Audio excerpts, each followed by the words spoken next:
Welcome to NTD Newsroom. I'm Don Ma. 3 million pages of Epstein files being made public today, what the Justice Department says about this latest batch. President Trump says he's nominating former Federal Reserve Governor Kevin Warsh to be the next Fed chair. Former CNN anchor Don Lemon has been arrested, what the Justice Department says about the arrest and the response from his attorney. On Capitol Hill, an overnight vote failed to gain steam. The delay means a partial government shutdown is expected to kick in at midnight tonight. The details on what caused this last-minute impasse. Luigi Mangione will not face the death penalty for allegedly fatally shooting United Healthcare CEO Brian Thompson. A judge today dismissed 2 of the 4 federal counts against him. We have updates. An Indy car race on the streets of Washington, D.C. this summer. President Trump announcing the Freedom 250 Grand Prix to celebrate America's 250th anniversary.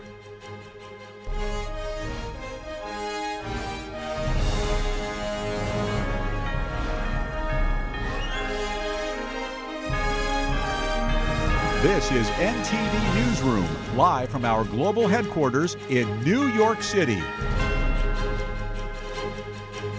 Good afternoon, and thank you for joining us. The latest batch of the Epstein files will be made public today. Here's Deputy Attorney General Todd Blanche speaking from the Justice Department. Today, we are producing more than 3 million pages, including more than 2,000 videos and 180,000 images. In total, that means that the department produced approximately 3.5 million pages in compliance with the Act. Blanche said some of the files were not taken by Epstein or someone around him, but were found on Epstein's devices. The Justice Department said it did not release 6 million pages of files that contain either personal identification information of victims or depictions of child pornography, death, physical abuse, or injury. Blanche said they are protecting the identities of the victims by redacting the face of every woman except Ghislaine Maxwell. He added they did not remove any images of men unless it was impossible to remove the woman without redacting the man. Today's release came after President Trump signed the Epstein Files Transparency Act last November. The department said it is committed to protecting victims of sex and human trafficking. Former CNN anchor Don Lemon was arrested by federal authorities. His attorney confirmed the arrest in a statement this morning. His attorney said Lemon was taken into custody by federal agents in Los Angeles while he was covering the Grammy Awards. In a post on X, Attorney General Pam Bondi said Lemon and 3 others were arrested, quote, in connection with the coordinated attack on cities, churches in St. Paul, Minnesota. Bondi said more details will be available soon. Lemon's attorney criticized the arrest as an attack on the First Amendment, saying that Lemon will fight the charges in court. Lemon live-streamed the protest that interrupted a church service last week. Lemon said he was at the demonstration as a journalist. He said he was tipped off ahead of time but did not know the activists would disrupt the service. The Trump administration condemned the protest and accused protesters of intimidating Christian worshippers. Secretary of Homeland Security Kristi Noem is responding to calls for her firing.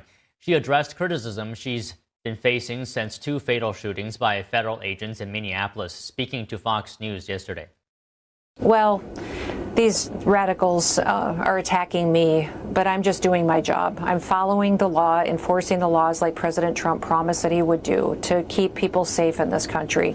We're going to continue to go after these criminals. Among those calling for her removal are House Minority Leader Hakeem Jeffries and California Governor Gavin Newsom. 2 Republican senators, North Carolina's Tom Tillis and Alaska's Lisa Murkowski, have also called for her removal. President Trump has said he has no plans to fire Noem, telling reporters earlier this week she is doing a very good job. In her conversation on Fox yesterday, Noem also spoke about new videos that have emerged of Alex Preddy, the man shot by agents last week. The videos show Preddy 11 days before his death swearing at ICE agents and attacking their vehicle. Noem commented on Preddy saying, quote, clearly there's a history there of attacking our law enforcement officers and our CBP and ICE officers.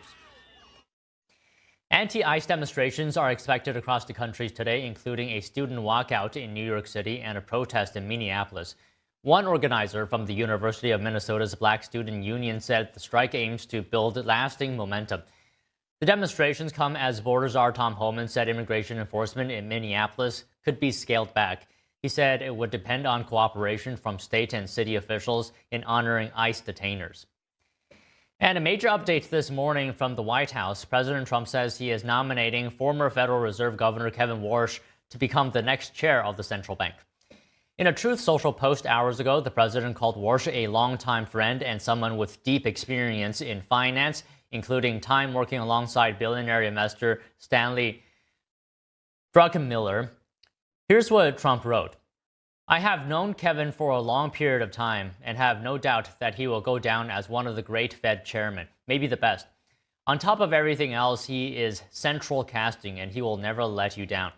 This pick comes as the president has been sharply critical of current Fed Chair Jerome Powell, saying interest rates are too high and should come down by 2 to 3 percentage points, arguing the U.S. is paying too much to borrow. The nomination follows months of public speculation, with Warsh, White House economic advisor Kevin Hassett, Fed Governor Christopher Waller, and Wall Street's Rick Rader all being mentioned as potential picks.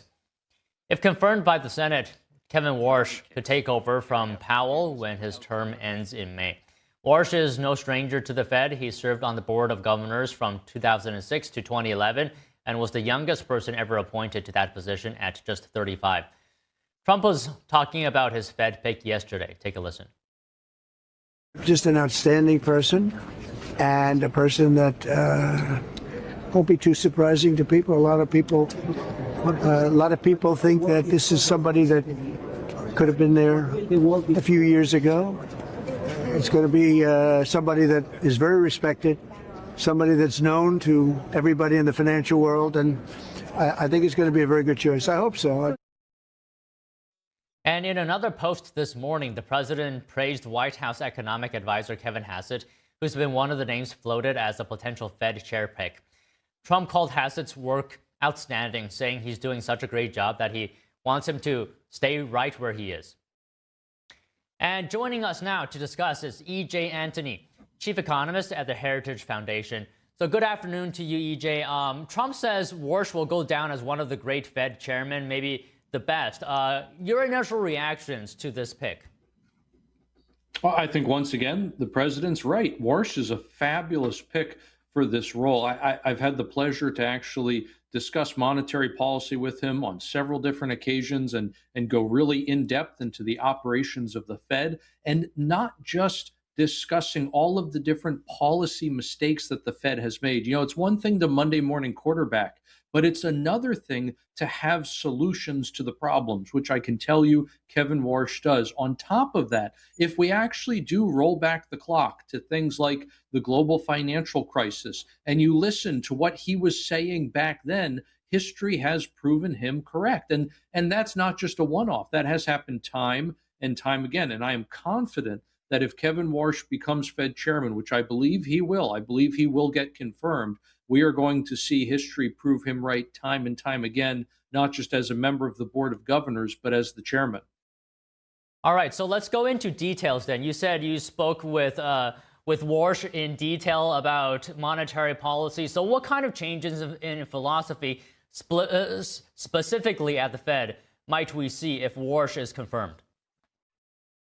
Well, one is the fact that you don't need to have a balance sheet like they do today. In other words, the Fed owns trillions upon trillions of dollars in assets that it doesn't need to. We're operating the balance sheet as if we're still in the middle of COVID, or we're still in the middle of the global financial crisis, or maybe the long-term capital management meltdown back from the 90s. Whatever the case may be, we are operating one part of the Federal Reserve as if it's an emergency, and then we're operating another part of the Fed, namely interest rates, as if we still have the sky-high inflation from the Biden administration, which clearly isn't the case. Inflation has come way down. And so he understands that you need to essentially unwind the policies that were started with Ben Bernanke and were put on steroids.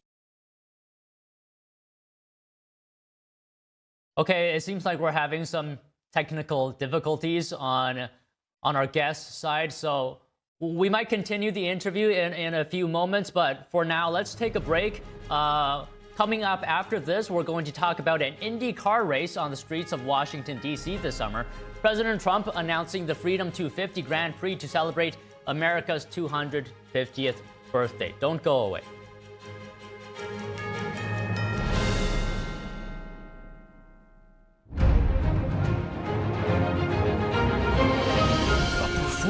That truly matters for each and every one of us. This is what you've been waiting for. See it at least once in your lifetime. Shenyun.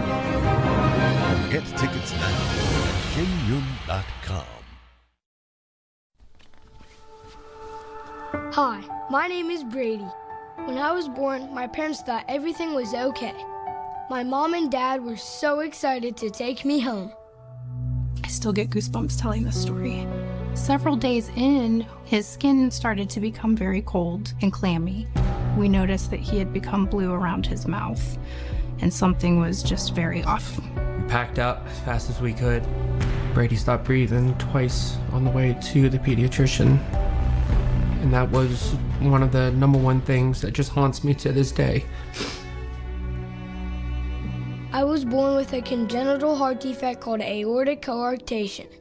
If my parents waited just one more hour to drive me to the hospital, I would not be here today.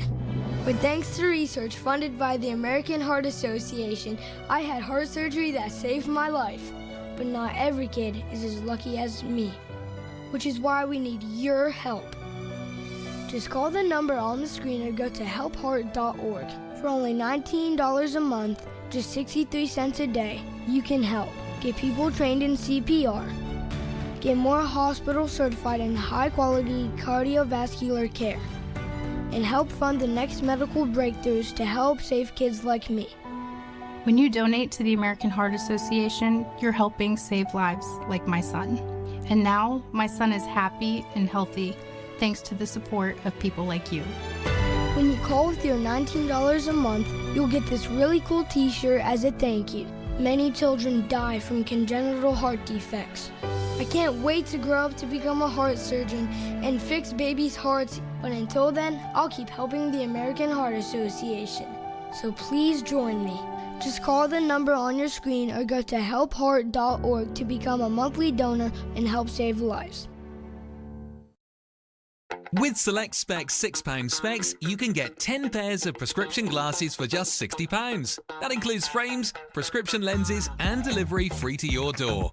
And what makes this really special is each pair can have a different prescription. So it's glasses for everyone. SelectSpecs.com/£6. 10 frames, all with prescription lenses and anti-scratch coating for just £60. You don't get that on the high street. Right now you can save an extra 5% with offer code CG5OFF.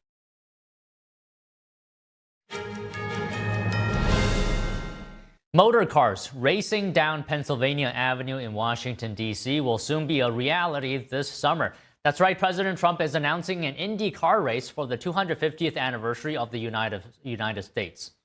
It's going to be very, very important. We're celebrating greatness with American motor racing. That's going to be the name of the event. It's going to take place on August 21st through the 23rd. And it's going to be so exciting, and I love the race. The president signed an executive order today to launch the Freedom 250 Grand Prix of Washington, D.C. It will be the first ever IndyCar street race in the nation's capital to be held near the National Mall. It will be free for everyone to watch. Trump also addressed his pick of Kevin Warsh as the next Federal Reserve Chair and his plans for Iran. Listen. Now sending actually a larger number of ships to Iran. And hopefully we'll make a deal. If we do make a deal, that's good. If we don't make a deal, we'll see what happens. The president praised Warsh, saying he is the perfect candidate in the whole country. He said Warsh is the most qualified and his nomination shouldn't come as a surprise. Okay, now we're going to welcome back E.J. Antony. He's the chief economist at the Heritage Foundation. So E.J., apologize for the interruption just now. I'll go on to what I had in mind after your response previously. So I wanted you to take a look at this clip of Warsh talking about the Federal Reserve in an interview with Fox Business. Just take a quick listen to this. I think until there's regime change at the Fed, until there's new people running the Fed, a new operating framework, they're stuck with their old mistakes. So, you know, Warsh is just one vote if he's confirmed, but Trump, you know, believes other officials will change their minds, whether that's supporting rate cuts or other things. Do you think Warsh himself will be enough to make substantiated or significant changes at the Fed, or would a larger regime change be needed, as Warsh put it? Well, I think the Fed chairman is a key component to that larger regime change. The Fed chairman has a tremendous amount of sway in terms of the operations of the Fed, who is actually working there. You know, they have 300-something PhD economists at the Fed, all of them making mistakes. I mean, it's absolutely absurd that they're allowed to use the kinds of failed Keynesian models, these Phillips curve models that they do, where they think if there's economic growth, they need to suffocate it to prevent inflation, when we all know it's government spending, borrowing, and printing too much money that has caused inflation. And again, Kevin Warsh really understands these things. Nobody's, I think, got a better grasp of them than he does. And with him at the helm of the Fed, I think you would see the deep structural reforms throughout that institution that are needed to really return it to sound monetary policy. It's not just a matter of setting interest rates. It's not just a matter of one man's vote on the board. This is much deeper and much more systemic. Okay, let me read you some reactions from U.S. lawmakers here. Senator Thom Tillis says, protecting the independence of the Federal Reserve from political interference or legal intimidation is non-negotiable. And I have one from Senator Elizabeth Warren saying that this nomination is the latest step in Trump's attempt to seize control of the Fed. Can we just get your comments here? Can you address potential concerns of the independence of the central bank and what the lawmakers are saying?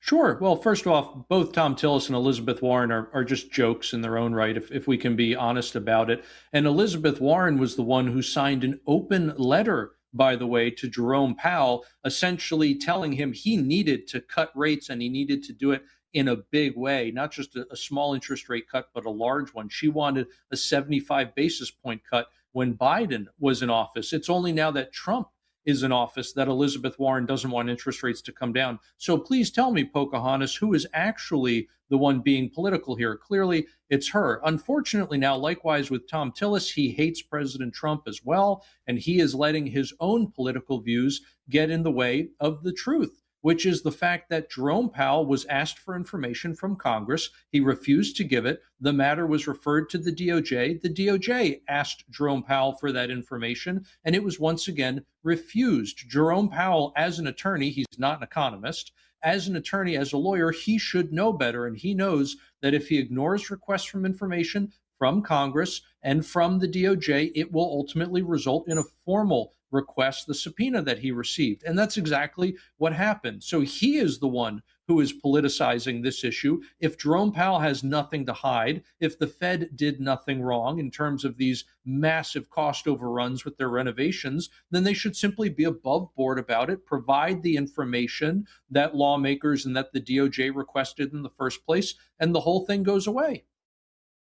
Okay, EJ, well said. That's our time today. Thank you so much. Thank you for having me. A partial government shutdown is likely to kick in by midnight tonight. The expected second shutdown comes after senators failed to pass a package of funding bills, even after President Trump worked out a last-minute deal with Democrats to address their concerns over ICE. NTD's Melina Weisskopf reports. On Capitol Hill, an overnight vote to avert a partial government shutdown failed to gain steam. It appears that Republican Senator Lindsey Graham emerged as the main obstacle. He protested the vote to try to force the Senate to approve a provision to allow senators to sue the DOJ if their phone records were illegally obtained. It's an issue Graham has been pushing to address for months. If they can do this to the United States Senator, what could they do to you? Maybe somebody in the Department of Justice doesn't like your post. doesn't like your political activity, and they want to shut you down. They want to find out who you've been talking to. This is scary stuff. The issue was addressed in the last government funding bill, but House lawmakers repealed it this time. This week's fast-tracked process to avert a shutdown means any one senator can stall passage. Senate Democrat leader Chuck Schumer criticized Republicans for the holdup, though Senate leader John Thune said there were snags on both sides of the aisle. The overnight delay comes after the White House worked to make a last-minute deal with Democrats to address ICE policies and practices. Well, I've had a very good relationship over the last couple of days with Senator Schumer. We've gotten along very well. We're working on trying to get it to stay open, and we'll see what happens. It's in the process. President Trump on Thursday announced a deal with Democrats to temporarily extend DHS funding for 2 weeks. The goal, to allow more room for negotiations on how to change ICE policy. But bottom line, there should be no more funding for DHS without fundamental far-reaching reforms that involve firing the top management, imposing liability on agents that break the law, as well as body cameras, judicial warrants, self-identification, and end to the sweeps. We're being asked to jettison funding for a department that includes, among other things, the enforcement of our immigration laws and the enforcement of our borders. Something that's been severely compromised in the last few years, and that President Trump is working hard to overcome. We're being asked to jettison. Senators will return today to try to work out the impasse. Even if the bill does pass the Senate today, a short shutdown is still likely. The new package also needs to be approved by the House. Tonight, I've got to make some tough decisions later this evening on how soon we can get House members back, if indeed they send us the package. I wish that they had voted upon or would vote upon the 12 bills that we passed through our regular order process in a bipartisan fashion. It was quite an achievement. As of now, House members aren't scheduled to return until Monday. A short-term partial shutdown is highly likely. Reporting from Washington, D.C., Melina Weiskup, NTD News. A federal judge today has dismissed 2 counts in the case against Luigi Mangione, eliminating the prosecution's ability to seek the death penalty at trial. Meanwhile, the judge denied the defense's request to suppress evidence found in Mangione's backpack without a search warrant. In a 39-page opinion this morning, Judge Margaret Garnett ruled that the weapons charges in counts 3 and 4 don't meet the Supreme Court's definition for crimes of violence, which requires that the defendant use violent physical force at the time of the crime. In a separate ruling, Garnett denied the defense's request to suppress the contents of Mangione's backpack, citing numerous federal exceptions to the warrant requirement. Some of those items included handwritten notes and ammunition. President Trump is suing the IRS and the Treasury Department for at least $10 billion. He's accusing the agencies of an unauthorized leak of his tax returns during his first administration. The suit alleges the government failed to protect private tax information leaked to the press by Charles Littlejohn, a former IRS contractor. The suit alleges Littlejohn had staff-like access to confidential tax information. Littlejohn was sentenced to 5 years in prison in 2024 for disclosing the records of the president and thousands of other wealthy taxpayers. The new lawsuit says the leak included false reports of fraud in Trump's tax records and argues this portrayed Trump in a false light. President Trump is filing the suit personally alongside his 2 eldest sons, but not in his official capacity as president. The IRS and Treasury Department have not yet commented. Just days after a major winter storm blanketed the East Coast, another powerful system is forming. Winter storm Gianna could bring heavy snow, strong winds, and coastal flooding across the southeast. NTD's Christina Corona tells us more.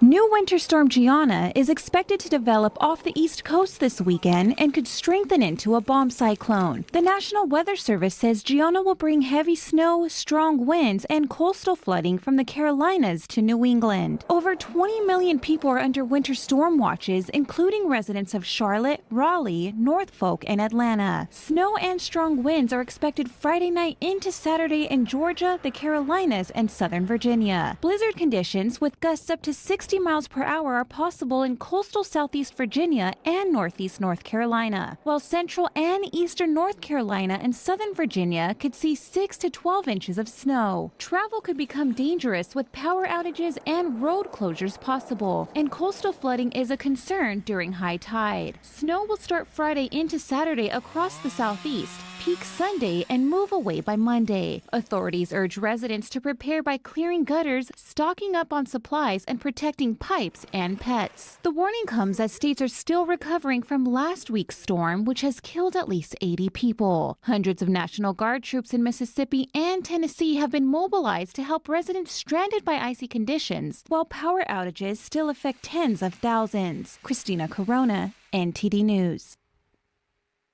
Recovery will take time after the powerful winter storm that knocked out power for hundreds of thousands of people, and federal officials warn scammers are already moving in. The Federal Trade Commission says criminals often pose as utility companies or contractors after severe weather. The agency says such scammers sending calls, texts, or emails designed to steal personal information or money. Some false messages claim service can be restored faster if you pay or click a link. The FTC urges consumers not to respond to unexpected messages and to contact their utility company directly using the number on a bill or official website. Officials also warn legitimate utilities will never demand payment by gift card, money transfer, or cryptocurrency, and be cautious of contractors promising immediate repairs, especially those asking for cash upfront or refusing to provide licenses or written contracts. Our next guest says Iranian women protesting the Islamic regime show extraordinary courage, while the UN, Western governments, and many high-profile feminists stay largely silent. Hear her comments right after this break.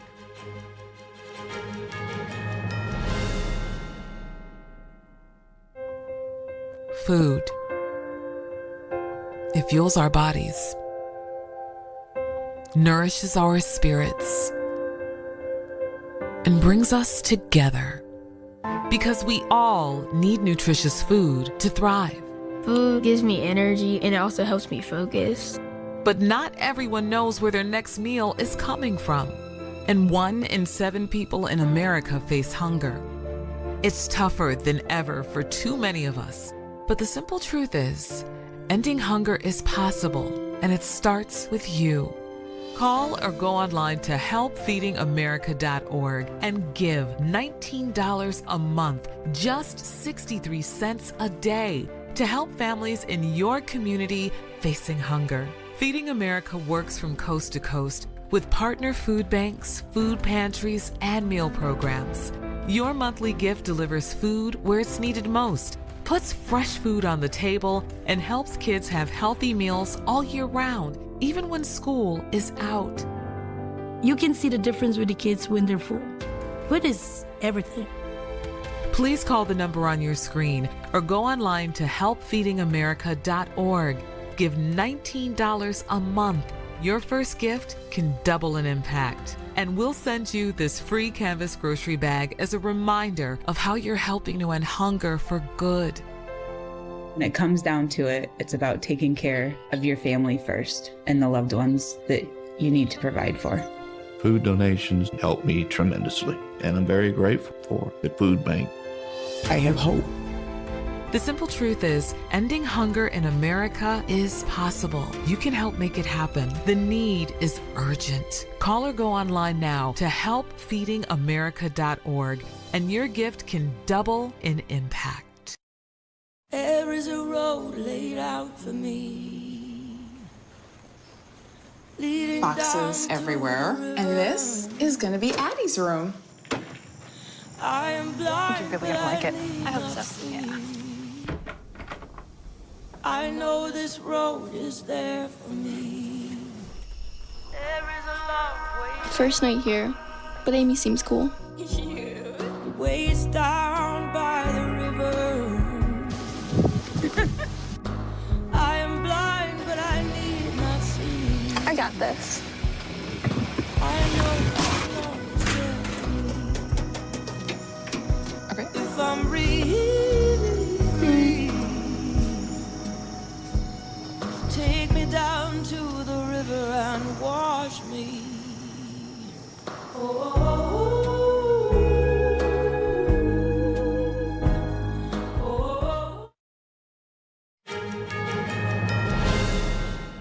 President Trump says he wants to talk to Iran's leadership as tensions rise following the regime's actions against protesters. Have you had any conversations with Iran in the last few days, and are you planning on any?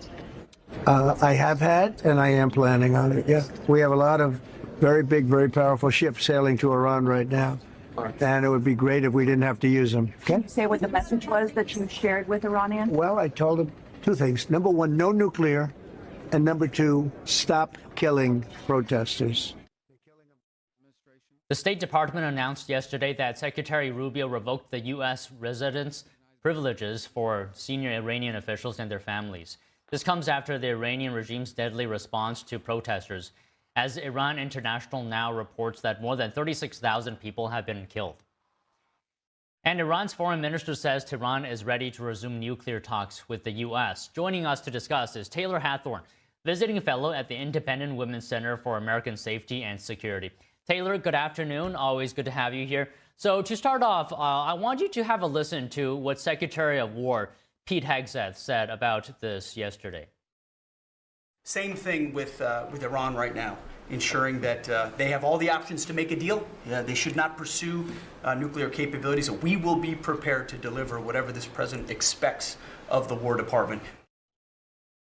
So, Taylor, in the backdrop of all this, is a U.S. military buildup in the Gulf with speculation of a potential strike on Iran, right? So where do you see these negotiation efforts going, and what's at stake? The goal in any conflict is always deterrence, right? So we don't want to come in guns a-blazing just because we have the power to completely wipe out the IRGC. Doesn't mean that this administration is going to take that and run with it. They are always going to try to work for deterrence first. However, I would like to remind people that the Iranian regime and the Ayatollah is responsible for countless American deaths around the world through Hezbollah and other proxies and Hamas. And so they're really not someone that we can negotiate with too well. So I got to give the president and this administration kudos for trying to work with them, because quite frankly, I wouldn't trust anything that they say. You know, the death toll reported from this Iranian protest is just simply devastating. And but the bravery the Iranians are showing in the face of the regime's clampdown was remarkable in contrast. So in your latest article on EV Magazine, you say the women of Iran are braver than the institutions meant to protect them. I'm wondering if you can talk to us more about that. I really want to set the stage here and help people understand that these people that are protesting in the streets are really fighting with their bodies and with sticks against a tyrannical regime that is using snipers from forces outside of Iran, by the way. A lot of the people in the militia that they're pulling in are from Iraq or from Afghanistan, Pakistan. They don't even speak Farsi in many cases, and they're assassinating these people in their own country. And so the regime is absolutely wreaking havoc and devastation on the people of Iran. The women that are protesting in the street, I mean, you can look at the video and the footage that you guys are showing. It's devastating. You know, there are men, women, and children that are being murdered at a rate that is higher. And I talked about this in my article. It is a higher daily kill rate in Iran right now than it was in the Holocaust. And that is not by any means to minimize what happened during the atrocities of the Holocaust, but it's to put it into perspective what these people are going through. And really, the Western media isn't talking about it. The United Nations, who has something to say about every single conflict around the world, can't seem to find too much of a voice for the women of Iran at the moment. And it really makes you wonder why. What is it about this narrative that makes the United Nations, Doctors Without Borders, celebrities like Mark Ruffalo, who seems to have some kind of pin that he wears at some awards show for every single person in conflict that except for the Iranian people? So you bring up the UN. What do you say to the fact that Iran, once sat on the UN Human Rights Council, and China, one of the world's worst human rights offenders, currently holds a seat? It's embarrassing. It's embarrassing for the international community. It's embarrassing for the United Nations. And it really puts into perspective why recently President Trump had the United States pull out of over 31 different United Nations subcommittees because it's a use of our taxpayer dollar. They're not effective. And in many cases, they're bolstering these regimes and their behaviors. I mean, in what world does Iran and China and Russia get to talk about human rights and security around the world? I mean, it's absolutely embarrassing for the United Nations, and they should be ashamed of the work that they do, and they should be ashamed of the fact that they're not following through on their charter. So, I mean, do you think these international bodies can improve in some way, or has the ship sailed on that? Is there anything, for example, can be done to advance the security of Iranians who are protesting? I am a skeptic by nature, but I'm also equally an optimist. You know, I would like to be able to have the United Nations and the leaders in the UN come together, much like they did a couple of months ago in their talks, and talk about how they are not fulfilling their mission. That was stated multiple times in every single leader speech at the UN. We failed, we've fallen short, we're not doing well. Okay, accountability matters, and being, self-aware matters, but what is the next step? You have an opportunity of the United Nations now, not just to impose, feckless sanctions that really don't matter. You have an opportunity to really make sure that the people of Iran are supported. And the world is silent right now. Legacy media is absolutely silent. If this was happening in any other area in the world, would they be talking about it? And the answer is yes. So I think for the people of Iran, they have to be sitting there wondering, why is it that we can have a Islamic regime that is inflicting terror upon not just Christians and not just agnostics in the area, but against Muslims also? Why is it that other people's voices in other conflicts around the world matter, but ours don't matter to the UN?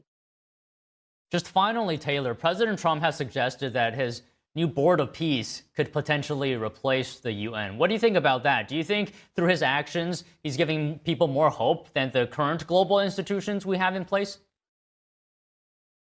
President Trump and this administration are problem solvers, right? So they look at an issue and they're like, something isn't working, so what can we do to make it work? And an institution that is as old as the United Nations, that has shown time and time again that they are not going to put their money where their mouth is. They're not going to step up and do what needs to be done for the international community to make sure that there are no new world wars, that there is global order, that there is not a lack of humanity that is shown in these countries, and that it's not tolerated. And I think what President Trump and this administration is saying, if the United Nations and other world bodies are not going to do their job, then we are going to partner with other nations who have the same values as us: freedom of religion, rule of law, the concept of democracy and democratic privileges and freedoms that we value in the West. A lot of these nations that are on this Board of Peace, that have signed on to these agreements, are working towards that. Is this idea perfect? Absolutely not. I see holes in it because I think that requires every single nation who's going to participate in this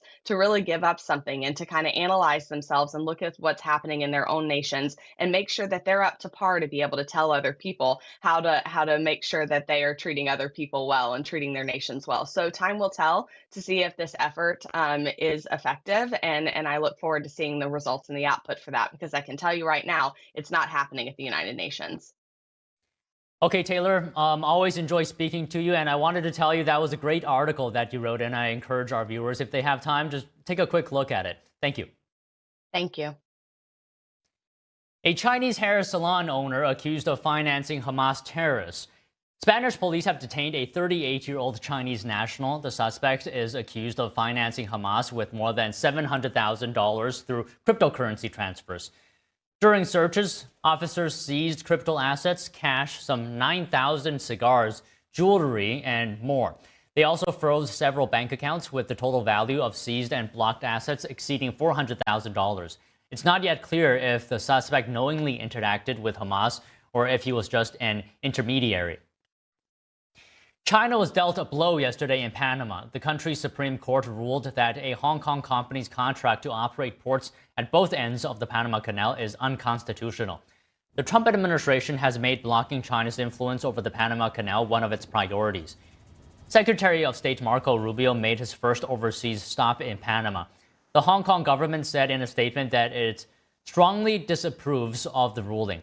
Panama withdrew from China's Belt and Road Initiative last year, and earlier this month announcing new joint defense drills with the U.S.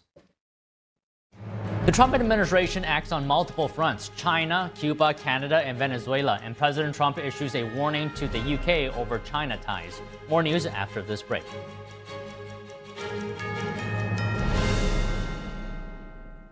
Discover the ancient secret to vitality and longevity with Puretang Black Ginseng. Crafted from premium 6-year-old Korean ginseng, each root is carefully nurtured for over 2,260 days, undergoing a traditional 9-round handcrafted process of steaming and drying to unlock full potency and absorption. Experience pure, natural energy with Puretang Black Ginseng. Order now at puretang.com. What if you could whiten your teeth by simply brushing your teeth? Now you can with Smile Actives, the teeth whitening breakthrough that safely gets your teeth white and keeps them white every day, just by brushing your teeth. I never thought that whitening my teeth could be so easy. I just put the gel on the brush, the toothpaste on it, brush, and I can see my white teeth. Simply add Smile Actives to any toothpaste and our patented PolyClean technology activates into a powerful microfoam that penetrates into the enamel surface to safely lift and remove stains. You need a simple way to whiten your teeth. Without strips, without trays, without going to the dentist. And it was about time that a product was developed that you would be able to do that with just brushing. And now, Smile Actives is even better with new Pro Whitening Gel with 33% greater whitening power, clinically shown to whiten teeth faster, up to 8 shades. 100% of users saw whiter teeth. On food stains, coffee and wine stains, even on veneers, crowns, and dentures. I eat the blueberries, I drink the coffee, and I know that Smile Actives will keep my teeth white every day. If you could use something so easy like Smile Actives to take yellow teeth to white teeth, why wouldn't you? Why spend hundreds of dollars for whitening treatments at the dentist when now you can whiten your teeth with new Smile Actives Pro Whitening Gel every time you brush your teeth? Call or go to smileactives.com and for a limited time get new Pro Whitening Gel for just $24.95. Order in the next 5 minutes and buy one, get one absolutely free for just $24.95. That's 2 for 1 and save 58%. We'll even include free shipping. Get your teeth whiter guaranteed or return it within 60 days for your money back. I smile every day now.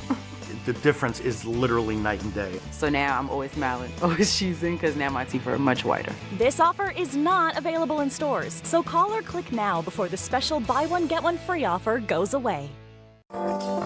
Buying and selling a home can be really hard these days. That's why who you work with matters. I recently helped a couple buy their dream home even before selling their current one. They were both very busy and didn't have time to sell the traditional way. HomeLight's Buy Before You Sell program was a game changer. They were able to buy and sell on their own schedule. It was so easy and they were thrilled. See how you can buy before you sell at homelight.com today.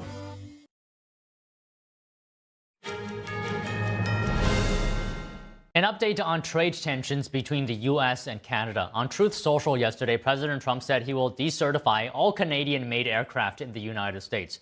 The president was responding to Canada's refusal to certify jets from Gulfstream Aerospace based in Savannah, Georgia. Trump said if the situation is not immediately corrected, he would impose a 50% tariff on all Canadian airplanes sold in the U.S. The president singled out Bombardier's Global Express business jet, but said all Canadian planes would be impacted. Bombardier said in a statement that it has taken note of the president's post and is in contact with the Canadian government. And the Trump administration took action on several fronts, touching on China, Cuba, and Venezuela. NTD's Daniel Monahan has the latest, including the president's warning to the UK over ties with Beijing. Prime Minister.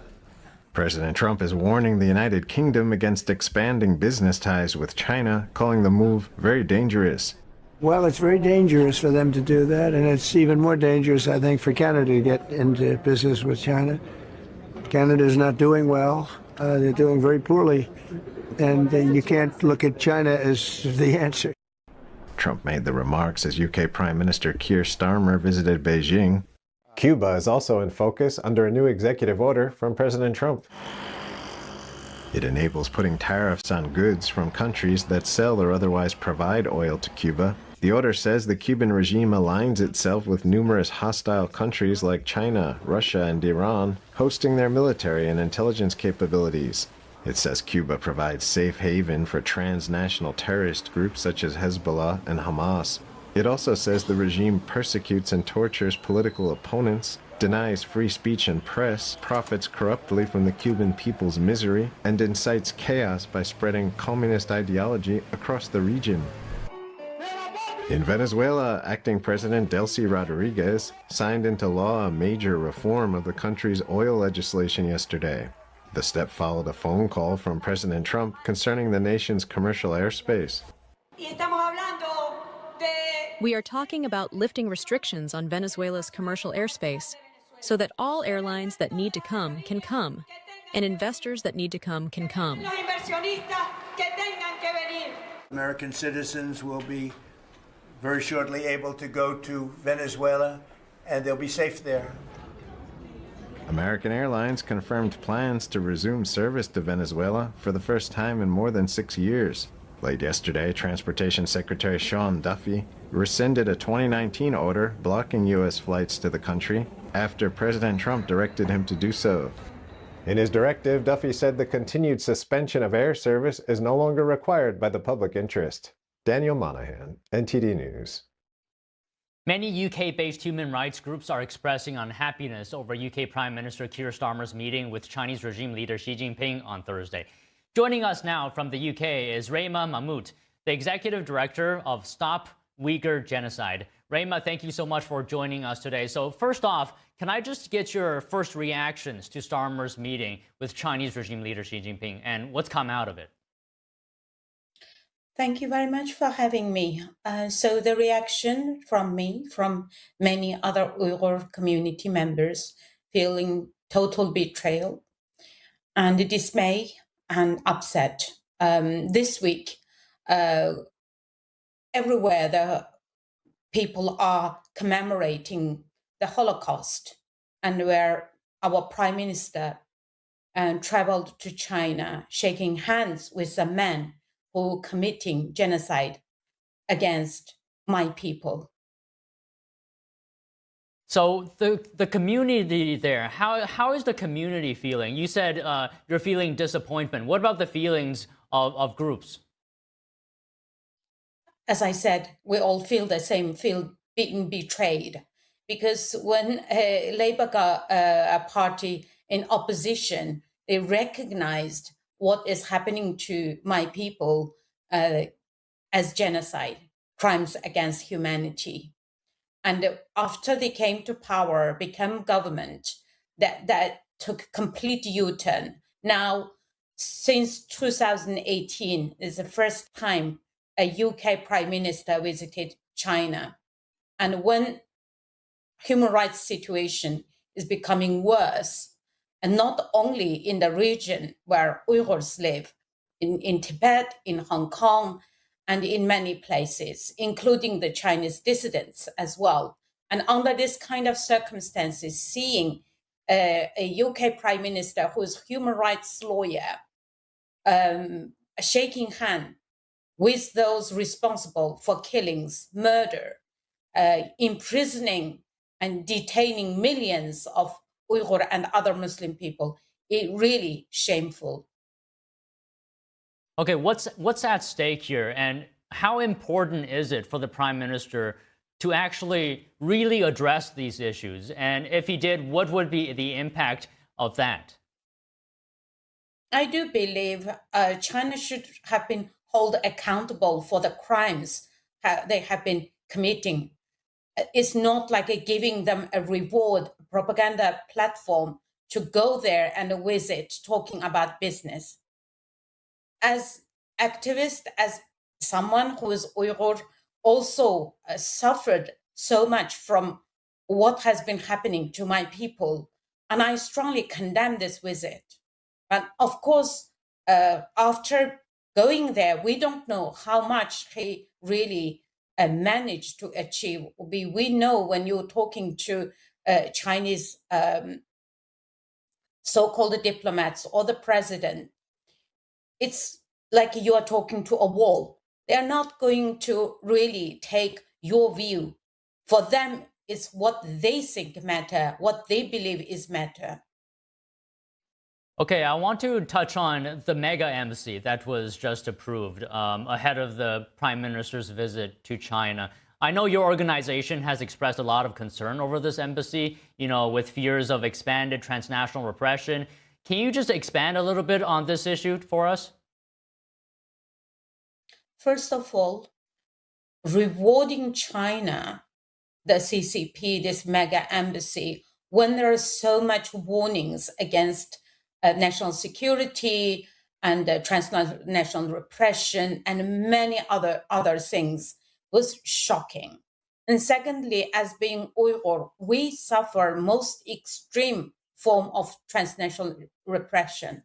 So having this mega embassy, that means increased so-called diplomats, those are spies, and also operate illegally in many ways. We did have reports in past years about secret police stations in the UK soil and many other countries. So it's not like fiction. This is a real fear that we know it's real, including Hong Kongers and Tibetans and many people. Also, this high-tech surveillance that my country, the East Turkestan or Uyghur region, used as a laboratory to develop the most sophisticated facial recognition, voice recognition cameras, and that has been exported to many other authoritarian regimes.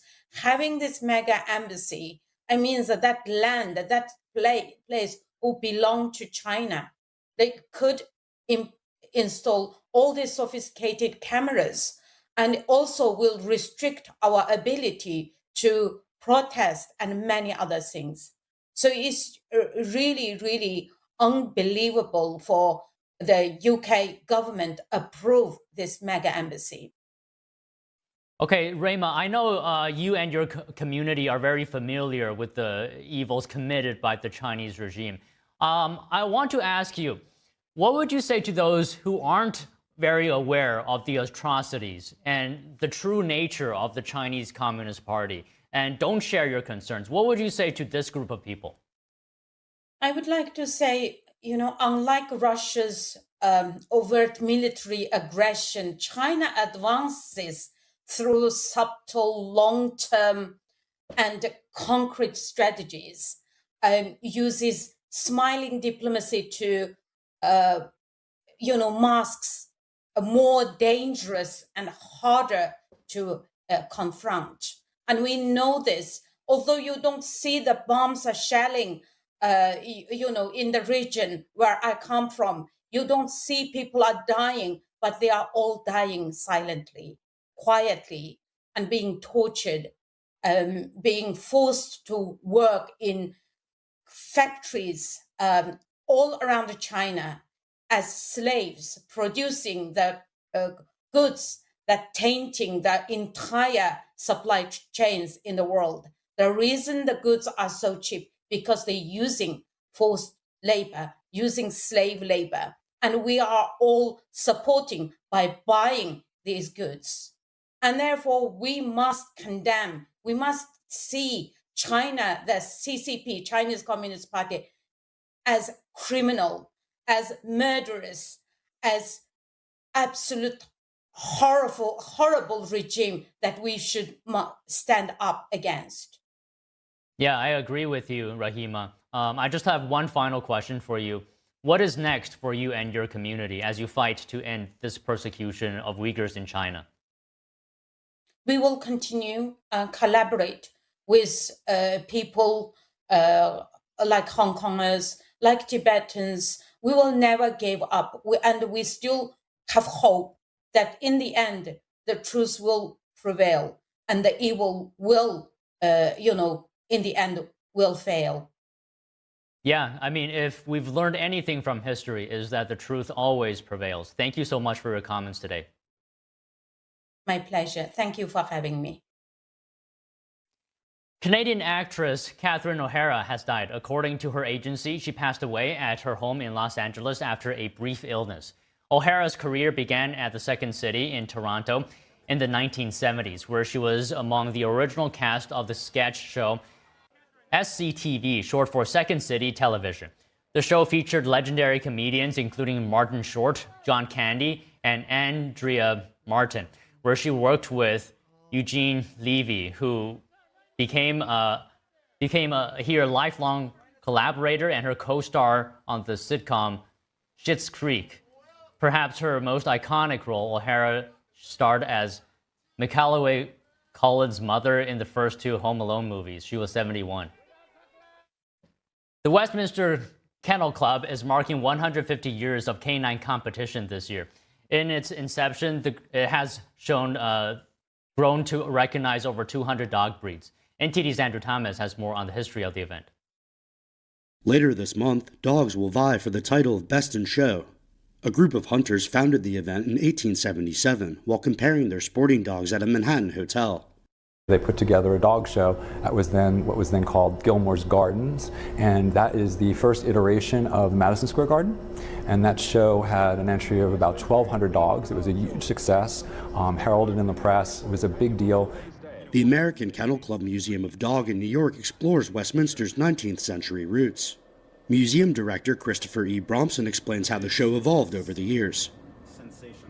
And that slowly grew into something a lot more formalized as we kind of grew and recognized more breeds and developed breed standards and created the groups and really created an infrastructure around how to more objectively judge dogs. Today, the Westminster Kennel Club Dog Show is the second oldest continuously running sporting event in the United States after the Kentucky Derby. The 150th annual Westminster Kennel Club Dog Show begins with the Masters Agility Championship on Saturday, January 31st. The show concludes with the crowning of Best in Show on February 3rd at Madison Square Garden. Andrew Thomas, NTD News. Russia agrees to stop striking energy infrastructure in Kyiv. President Trump made the request as many residents are left without heating while temperatures are dropping to 0 degrees Fahrenheit.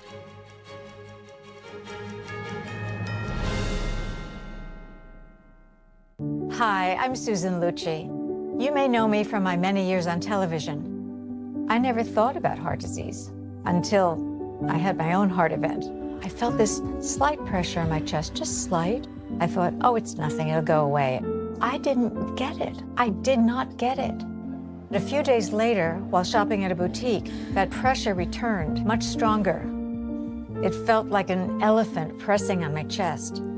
I had a 90% blockage in my main artery and a 75% blockage in the adjacent artery. I was rushed into surgery where I received 2 stents in my arteries. Stents developed through research funded by the American Heart Association. Those stents saved my life. That's why I'm in front of you today, asking you to join me in supporting the American Heart Association by becoming a monthly donor. Call now or go to helpheart.org. For only $19 a month, just 63 cents a day, you can help fund the next medical breakthrough. Get the next person trained in CPR, the next hospital certified in high-quality cardiovascular care. I'm so grateful to the American Heart Association. Their research helped save my life. I can enjoy life with my children, my grandchildren, and my friends. Heart disease is America's #1 killer, and your support now can help save your life or the life of someone you love. Give $19 a month with your credit card, and we'll send you this special t-shirt that you can wear to show that you are helping save lives. Please, listen to your heart. The only reason I'm here today is because I did. Please call the number on your screen or go to helpheart.org. Become a monthly donor during February Heart Month, and your first month's gift will be matched. Thank you. I debate all day. It's what I do. But there are some things that are undebatable, like your mental health, my own mental health. I was in a dark place when my brother passed away in a car accident. I've never been more devastated than the day I lost my mom. I was depressed, miserable, in ways I never imagined. I reached out, and my sisters came, my pastor, my therapist. They helped me get through it. I found that the more I spoke up, the healthier my mind became. The chaos that was in me began to subside. I was more focused, clear. When you love your mind, you can go so much further. That's not up for debate. Find mental health resources at loveyourmindtoday.org.